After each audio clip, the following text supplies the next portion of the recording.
Hi, I'm Gareth Evans. I'm a retired physics teacher, a pastor, a missionary, and itinerant for many years, traveling and speaking at youth conferences and pastors' conferences in many parts of the world. As I look back over my long life, I see so many stepping stones where God placed before me to direct me into walking into His will. I never saw them ahead of me, but I see many, many of them as I look back. And I'd like to share some of those stepping stones with you. Join me on this journey as I tell some of my stories. God bless you.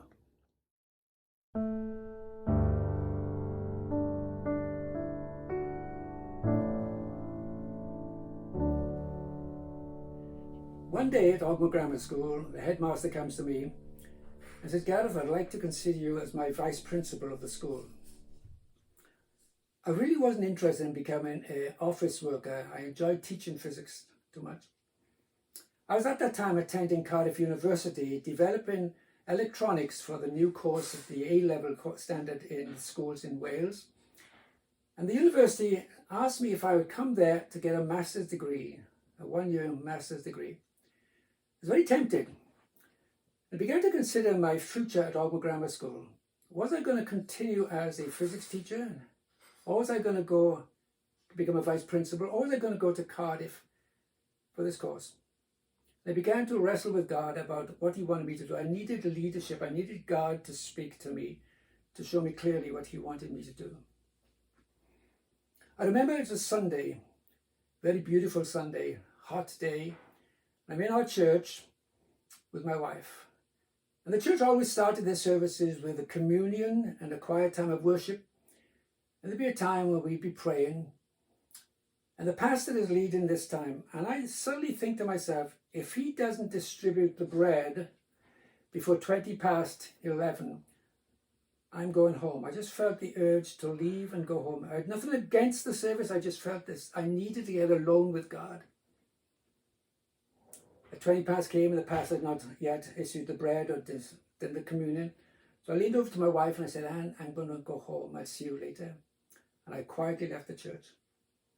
I'm walking 1.5 miles to my home, past the brewery field, the rugby field for Bridgend. A little toddler on a tricycle is trying to get his bike up onto the sidewalk. One wheel's on the sidewalk and one's on the road and he can't get it up.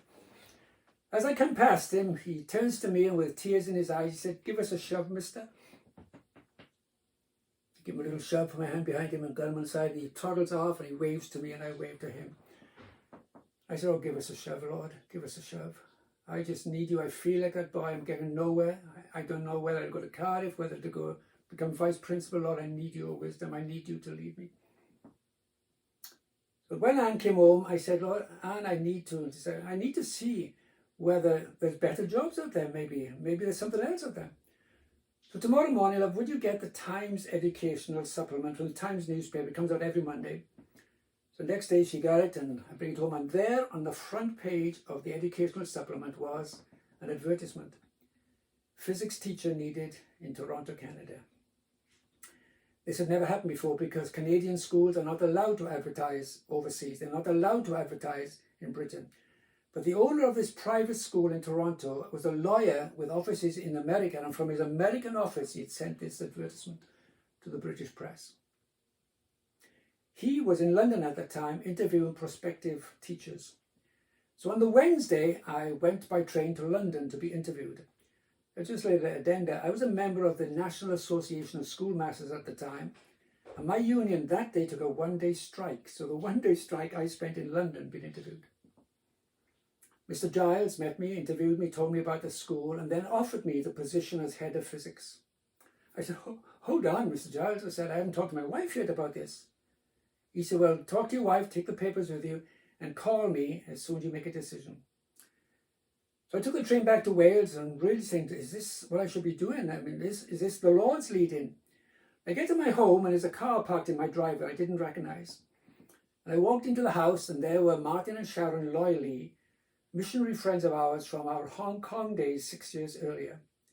Martin was from Britain and they'd been visiting his family, but Sharon was from Toronto, Canada. And when she heard about my interview, she said, I know the French school. My mother lives very close to there. You'll be able to stay with my mother. She's got a big house. She lives by herself. And it seemed that God was confirming our calling to Canada. I was leading a big youth work at the time, which I'll tell you in another story, tell you about that. But I needed now to go and tell them of my decision that in a couple of months' time I'll be leaving. And one of them, Keith, who had taught with me in my first school, was a part of my youth work.